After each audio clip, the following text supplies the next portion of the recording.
Hello student, how are you? আশা করি তোমরা সকলে ভালো আছো। আমি আজকে পদার্থবিজ্ঞান দ্বিতীয় পত্রের ষষ্ঠ অধ্যায়ের অষ্টম লেকচার নিয়ে তোমাদের সামনে হাজির হয়েছি। গত লেকচারে আমি সপ্তম অধ্যায়, এই সপ্তম লেকচারে আমি লেন্সের বিভিন্ন অবস্থানে লক্ষ্যবস্তুর জন্য বিম্বের অবস্থান, আকৃতি, প্রকৃতি এগুলো সম্পর্কে তোমাদের সামনে তুলে ধরেছিলাম। আশা করি তোমরা সেই লেকচারটা ফলো করে ওই জিনিসগুলো সঠিকভাবে বুঝতে পেরেছো। যদি কোনো সমস্যা থাকে আমাকে ইনবক্স করবে অথবা মেসেজ যে কোনোভাবে আমাকে জানালে আমি তোমাদের সেই সমস্যাগুলোর সমাধান করে দেওয়ার চেষ্টা করব। আজকে আমি উপস্থিত হয়েছি এখানে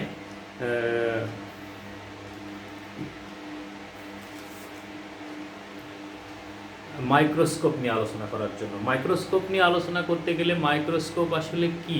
মাইক্রোস্কোপ একটা আলোক যন্ত্র। আসলে আলোক যন্ত্র কি? আলোক যন্ত্র হচ্ছে যে সমস্ত বস্তুর দ্বারা বা যে সমস্ত যন্ত্রের দ্বারা আমরা খালি চোখে দেখতে পাইনি যে সমস্ত জিনিসগুলোকে, সেই জিনিসগুলো দেখার জন্য বা সেই জিনিসগুলো দেখতে যে যন্ত্রগুলো আমাদেরকে সহযোগিতা করে তাদেরকে আমরা বলি আলোক যন্ত্র। তো আলোকযন্ত্রের সাহায্যে আমাদের দৃষ্টিগোচর হয় না বা দৃষ্টিসীমার মধ্যে থাকে, অথচ আমরা দেখতে পাই না এমন কিছু বস্তুকে আমরা দেখতে পাই।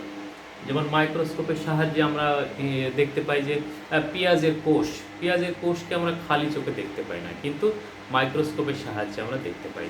ক্রিকেট, ফুটবল মাঠে খেলা হচ্ছে কিন্তু আমরা দেখতে পাই না, দেখি যে আমরা বাইনোকুলারের মাধ্যমে সেই খেলাগুলো দেখতে পাই। আমি খালি চোখে পড়তে পারছি না, চশমার সাহায্যে আমি একটা বই পড়ছি। তাহলে এইগুলো হচ্ছে কি আমাদের এই চশমা, মাইক্রোস্কোপ, টেলিস্কোপ, এগুলো হচ্ছে আমাদের আলোক যন্ত্র। তার মানে এগুলো আমাদের দৃষ্টি সহায়ক যন্ত্র, যেগুলো বলবে এটা, এগুলো আমাদের দেখতে সহযোগিতা করে।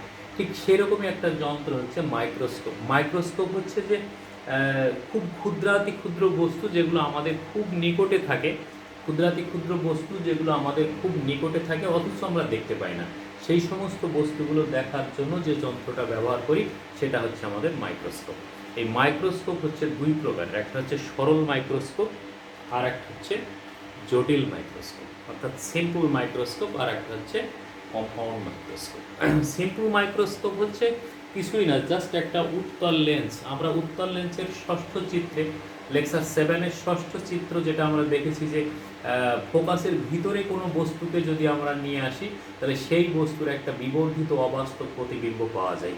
আসলে সিম্পল মাইক্রোস্কোপ হচ্ছে ওইটাই, যেখানে আমাদের লক্ষ্যবস্তু স্থাপন করে তার উপরে যদি আমরা একটা উত্তল লেন্স স্থাপন করি এবং সেই উত্তল লেন্সটাকে এমনভাবে স্থাপন করব যেন উত্তল লেন্সের ফোকাসের মধ্যে ওই বস্তুটাকে নিয়ে আসা যায়, তখন ওই বস্তুর একটা সোজা অবাস্তব বিবর্ধিত প্রতিবিম্ব আমরা দেখতে পাবো। এগুলো সাধারণত ব্যবহৃত হয়, যেমন হস্তরেখা দেখার জন্য জ্যোতিষীরা এই লেন্সটা ব্যবহার করে থাকে, হস্তরেখা দেখার জন্য এটা ব্যবহার করে থাকে।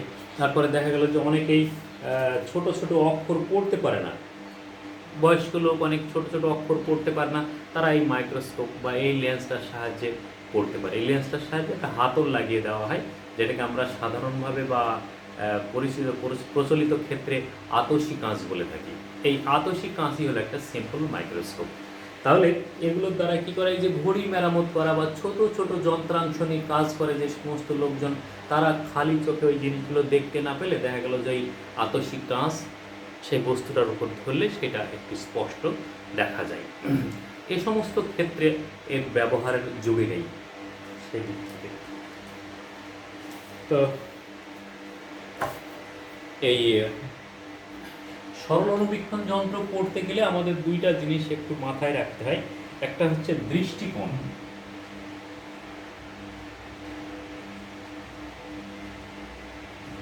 যেটাকে আমরা বলি ভিজুয়াল অ্যাঙ্গেল। দৃষ্টিকোণ বা ভিজুয়াল অ্যাঙ্গেল হচ্ছে কোনো বস্তু আমাদের চক্ষু লেন্সে যে কোণ উৎপন্ন করে সেটাকে বলা হয় তার দৃষ্টিকোণ বা ভিজুয়াল অ্যাঙ্গেল। আমাদের যদি এইটা আমাদের কোণের রেটিনা, কোণ চোখ হয়, আর এই অংশটুকু যদি আমাদের চক্ষু লেন্স হয়, তাহলে এইটা হলো আমাদের চক্ষু লেন্সের পূর্ণাঙ্গ। এইখানে যদি আমাদের কোনো বস্তু স্থাপিত করে আমরা দেখতে চেষ্টা করি, তাহলে আলোক কেন্দ্র বরাবর এই একটা প্রতিবিম্ব গঠিত হলো। তাহলে এই বস্তুটা চক্ষু লেন্সের আলোক কেন্দ্রে যে কোণ উৎপন্ন করলো এই থিটাটাকে বলবো আমরা হচ্ছে ভিজুয়াল অ্যাঙ্গেল। তাহলে এখানে এই থিটাটা হলো আমাদের ভিজুয়াল অ্যাঙ্গেল বা দৃষ্টিকোণ। এখন ভিজুয়াল অ্যাঙ্গেল যেটা, এই অ্যাঙ্গেলের মান যত বড় হবে বস্তুর প্রতিবিম্ব তত বড় হবে, বস্তুটাকে তত বড় দেখতে পাবো।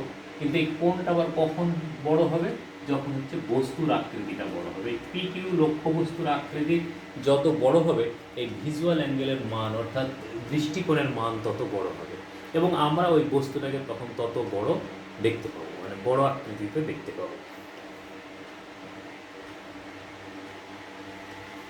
এই জন্য এইটা যদি আমরা হাইট এইচ বলি, তাহলে এই হাইট যত বড় হবে ভিজুয়াল অ্যাঙ্গেল তত বড় হবে। এই জন্য বলা হয় যে এইচ প্রপোর্শনাল টু থিটা, অর্থাৎ height of the object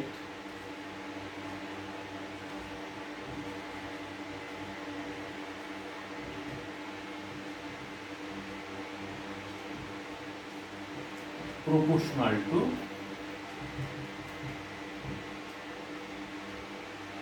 visual angle।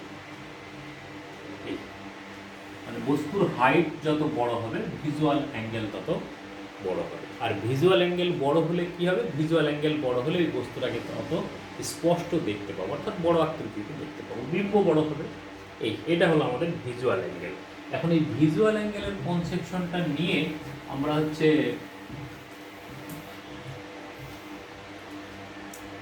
কৌণিক বিবর্ধন কথাটা একটু দেখি আমরা। কৌণিক বিবর্ধন,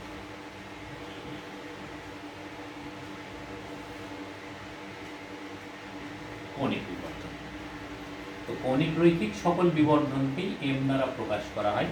তো কৌণিক বিবর্ধন হচ্ছে বলছে কোনো বস্তু যদি আমাদের কোনো লেন্সের সামনে স্থাপিত হয় তাহলে ওই বস্তু কর্তৃক একটা প্রতিবিম্ব গঠিত হবে। তো বলছে যে কোনো বস্তুকে যদি আমাদের দৃষ্টিসীমার নিকট বিন্দুতে রাখি, অর্থাৎ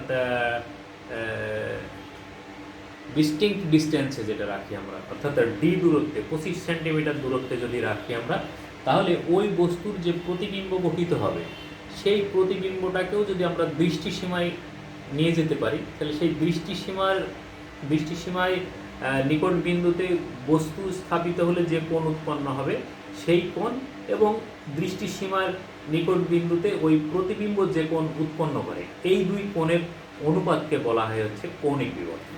এর আগে আমরা রৈখিক বিবর্ধন নিয়ে আলোচনা করেছিলাম। রৈখিক বিবর্ধন ছিল যে বিম্বের দূরত্ব ডিভাইড বাই বস্তুর দূরত্ব, বিম্বের দৈর্ঘ্য বাই বস্তুর দৈর্ঘ্য, এই সমস্ত টার্মগুলো হচ্ছে কৌণিক বিবর্ধন বা রৈখিক বিবর্ধন হিসেবে আমরা ব্যবহার করেছিলাম। এখন কৌণিক বিবর্ধন বলতে যে কৌণিকভাবে বস্তুটা বা বিম্বটা কতটুকু বড় লাগছে। তাহলে এইখানে আমরা যদি একটা চিত্রের মাধ্যমে দেখি,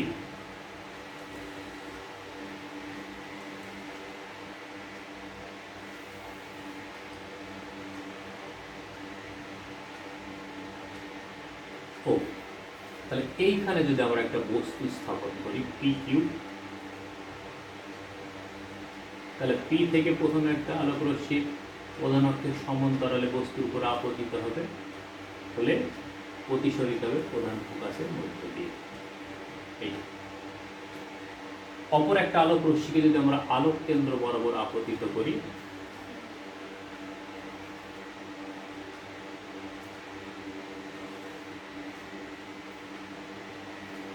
আলোক কেন্দ্র বরাবর আপতিত করি, তাহলে দেখা যাবে যে এই আলোক রশ্মি দ্বয় এরা হলো ডাইভার্জিং রে, ডাইভার্জিং।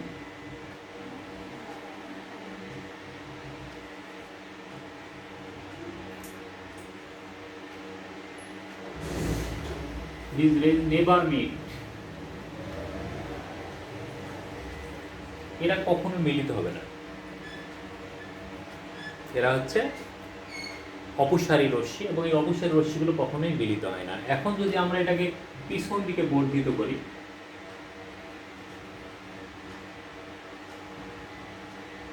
তাহলে দেখা গেল এরাই পি ড্যাশ বিন্দুতে মিলিত। এখান থেকে যদি আমরা একটা লম্ব আঁকি তাহলে এটা কিউ ড্যাশ বিন্দু। তাহলে যদি আমরা ফোকাসের ভিতরে নিই এবং এই বিম্বটা দেখতে পাই এবং এই বিম্বটাকে যদি আমরা এটার অবস্থান পরিবর্তন করে দৃষ্টিসীমার ভিতরে নিয়ে আসি, তাহলে এই প্রতিবিম্ব আমাদের চক্ষু লেন্সে যে কোণ উৎপন্ন করে সেই কোণটা হচ্ছে বিম্ব কর্তৃক সৃষ্ট দৃষ্টিকোণ।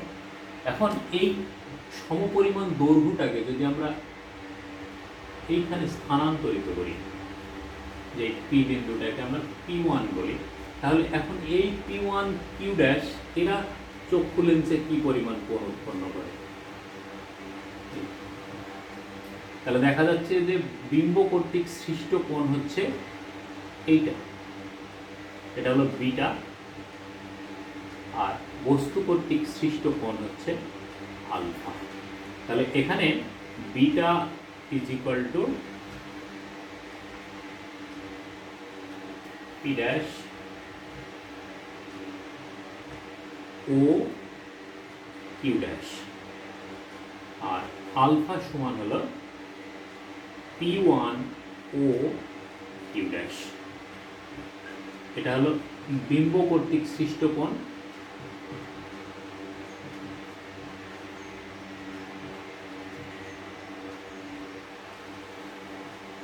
এটা হলো বস্তু কর্তৃক সৃষ্ট কোণ। তাহলে বিম্ব কর্তৃক সৃষ্ট কোণ আর বস্তু কর্তৃক সৃষ্ট কোণ এই দুইটার অনুপাতকে আমরা বলবো হচ্ছে কৌণিক বিবর্ধন। তো কৌণিক বিবর্ধন বলা হয় m ইজ ইকুয়াল টু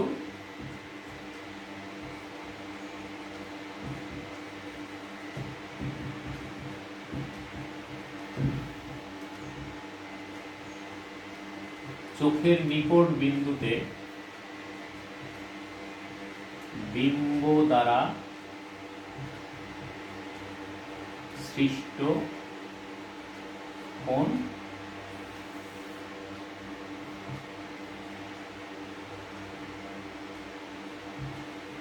চোখের নিকট বিন্দুতে বস্তু দ্বারা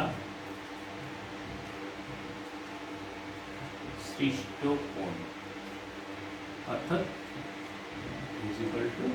বিটা বাই আলফা। এই রাশিমালাটা আমাদের সর্বদা থাকবে।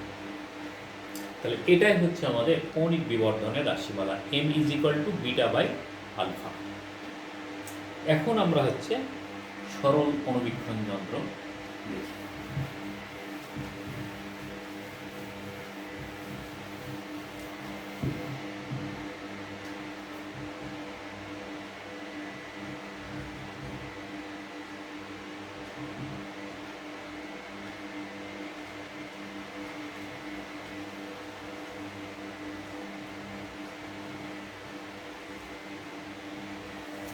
Simple microscope.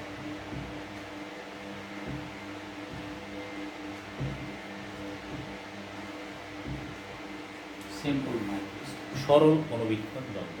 তাহলে সরল অণুবীক্ষণ যন্ত্র হচ্ছে একটা উত্তল লেন্স। সেই উত্তল লেন্সের যদি আমরা ফোকাসের ভিতরে লক্ষ্যবস্তু স্থাপন করি, ঠিক আগের যে চিত্রটা দেখলাম আমরা সেটাই। তাহলে এই চিত্রটাকে যদি আমরা একটু আঁকি,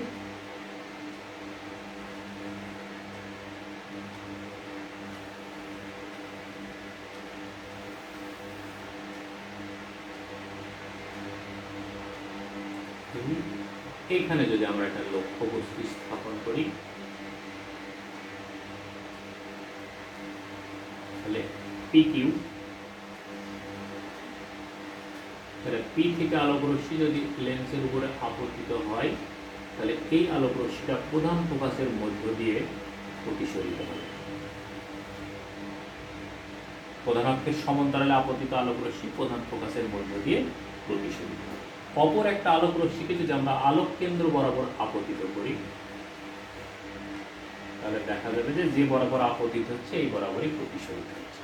ঠিক আগের মতোই এই রশ্মি দুইটা হচ্ছে ডাইভার্জিং রে।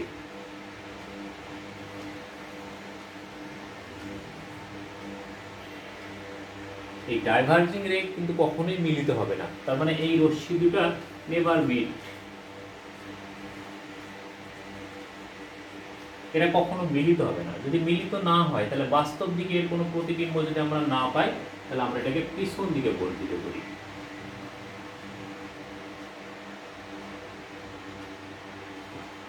পিছন দিকে বর্ধিত করলে দেখা গেল যে পি ড্যাশ বিন্দুতে মিলিত হলো।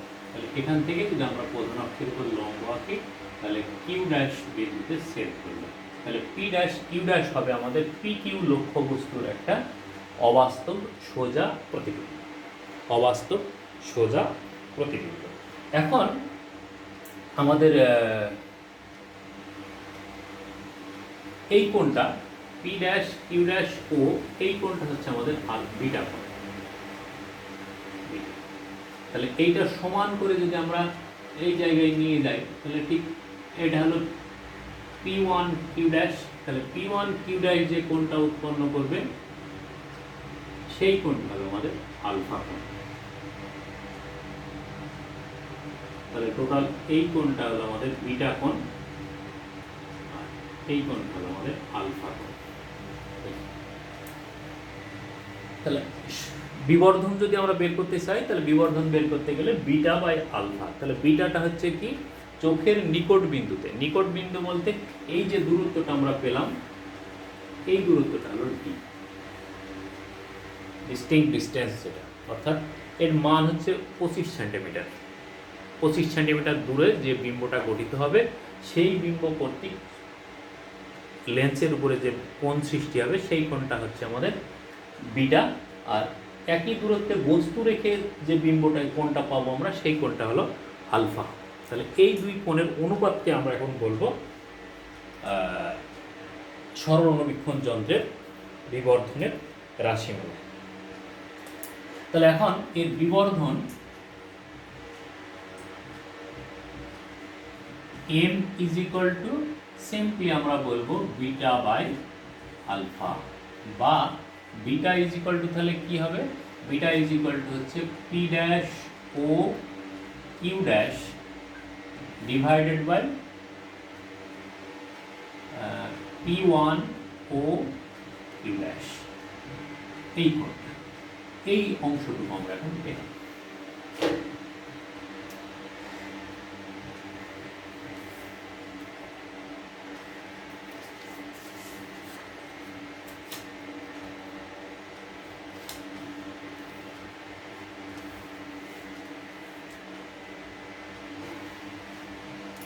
এই আলফা এবং বিটার মান খুবই নগণ্য, আলফা ও বিটা এর মান খুব নগণ্য। এখন ত্রিভুজ P dash O Q dash থেকে tan বিটা ইজ ইকুয়াল লম্ব বাই ভূমি। তাহলে লম্ব হচ্ছে P dash Q dash divided by O Q dash, লম্ব বাই ভূমি। বা যেহেতু বিটার মান খুবই নগণ্য, তাহলে বিটার মান যদি নগণ্য হয় তাহলে আমরা tan বিটা সমান বিটা লিখতে পারি। তাহলে beta is equal to P dash Q dash divided by O Q dash. অনুরূপভাবে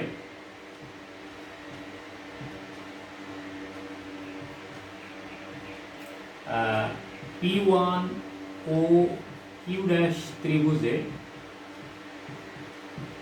আমরা আলফা ইজ ইকুয়াল টু পেতে পারি তাহলে P one Q dash divided by O Q dash. একইভাবে যে tan আলফা সমান এত, যেহেতু আলফার মান খুব ক্ষুদ্র তাহলে আলফা সমান এত। এখন এই আলফা এবং বিটার মান যদি আমরা 1 নম্বর সমীকরণে নিজে বসাই তাহলে কি হবে, আলফা এবং বিটার মান আমরা 1 নম্বর সমীকরণে বসাবো।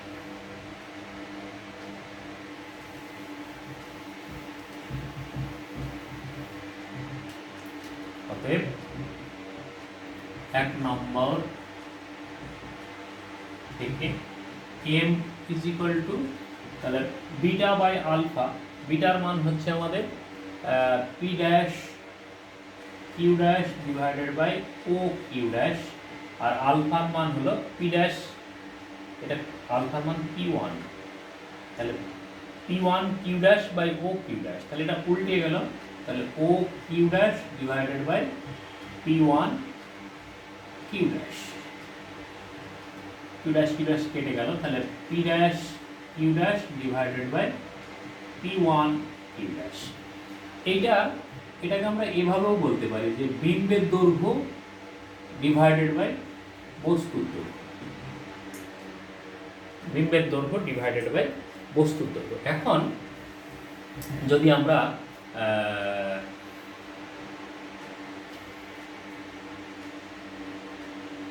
ত্রিভুজ P dash O Q dash এবং P one O Q dash এরা সদৃশ ত্রিভুজ,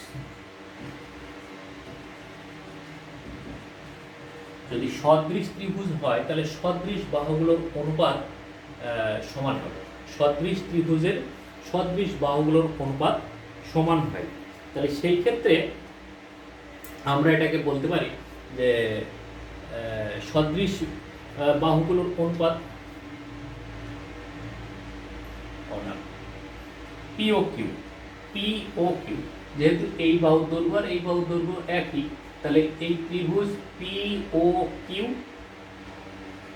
পি ও কিউ এবং P dash O Q dash, এই ত্রিভুজ দুটা পরস্পর সদৃশ, তাহলে পরস্পর সদৃশ ত্রিভুজের সদৃশ বাহুগুলোর অনুপাত যদি আমরা সমান করি সদৃশ ত্রিভুজ, অতএব এম ইজ ইকুয়াল টু আমরা তাহলে কি বলতে পারি, পি ড্যাশ কিউ ড্যাশ ত্রিভুজের ক্ষেত্রে ভূমি যেটা, তার মানে O Q dash divided by O Q. তাহলে এখানে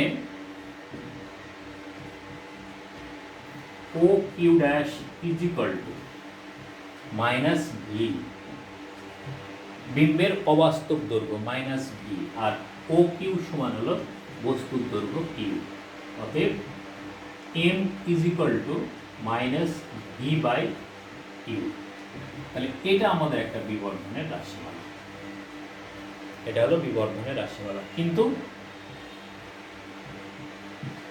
V is equal to minus D অবাস্তব দূরত্বে অর্থাৎ চোখের নিকট বিন্দুতে সৃষ্টি হয়, তাহলে এম ইজ ইকুয়াল টু আমরা তখন বলতে পারি ডি বাই ইউ। এইটা হলো আমাদের সিম্পল মাইক্রোস্কোপের একটা সিম্পল মাইক্রোস্কোপের সাধারণ সমীকরণ, বিবর্ধনের রাশিমালা, M is equal to D by U. তাহলে M is equal to D by U, এটা হলো আমাদের সরল অনুবীক্ষণ যন্ত্রের সাধারণ বিবর্ধনের রাশিমালা। এইটাকে আমরা এখন দুইভাবে ব্যবহার করতে পারি, যে এটার সর্বোচ্চ মান কত হতে পারে, এটার সর্বনিম্ন মান কত হতে পারে।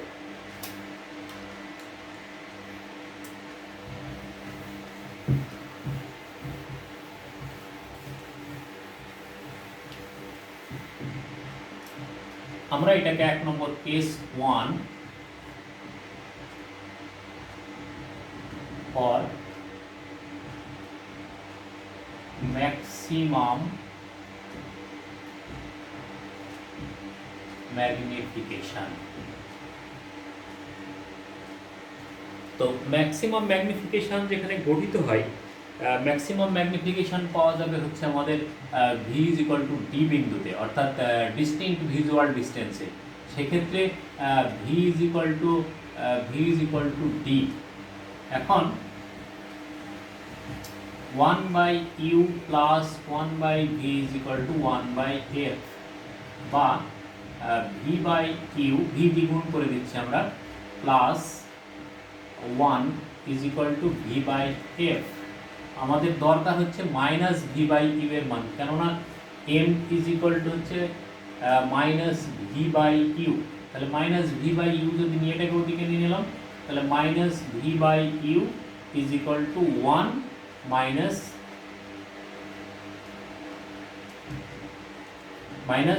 V by F,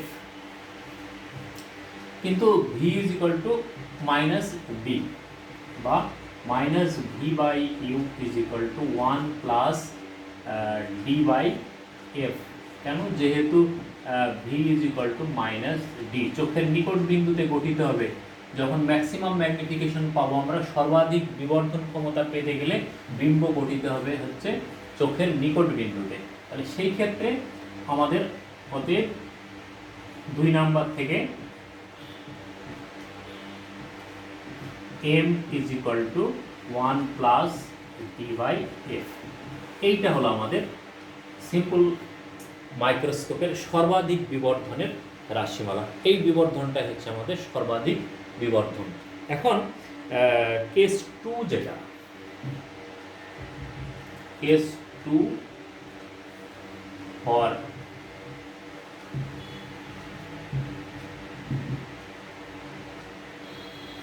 minimum magnification.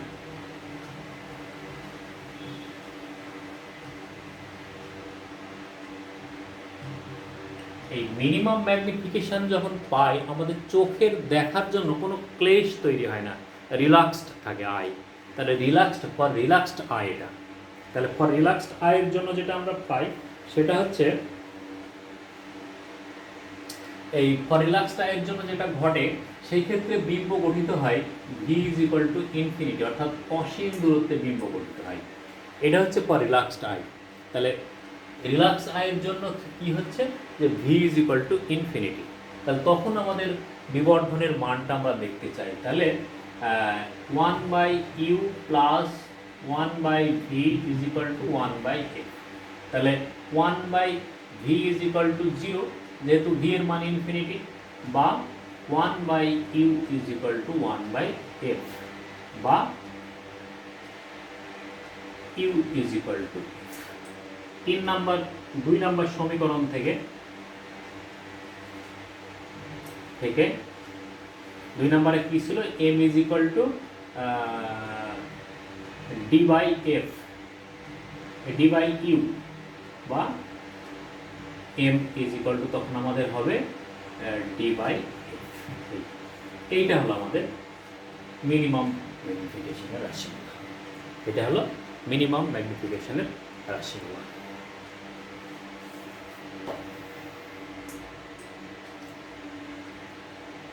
তাহলে এটা হচ্ছে আমাদের সরলরৈখিক যন্ত্রের দুটি গঠন প্রকৃতি থেকে বিবর্ধনের রাশিমালা। আমাদের বিবর্ধনটাই মূলত মূল জিনিস। এই দুইটা রাশিমালা থেকে আমরা এর গাণিতিক সমস্যাগুলো সমাধান করতে পারি। এবং এখান থেকে আমরা দেখলাম যে সিম্পল মাইক্রোস্কোপ কোথায় ব্যবহৃত হয়, কি কি কাজে ব্যবহৃত হয়। তো দেখলাম যে আমাদের সামাজিক চলাচলের ক্ষেত্রে সিম্পল মাইক্রোস্কোপের অনেক ব্যবহার আছে।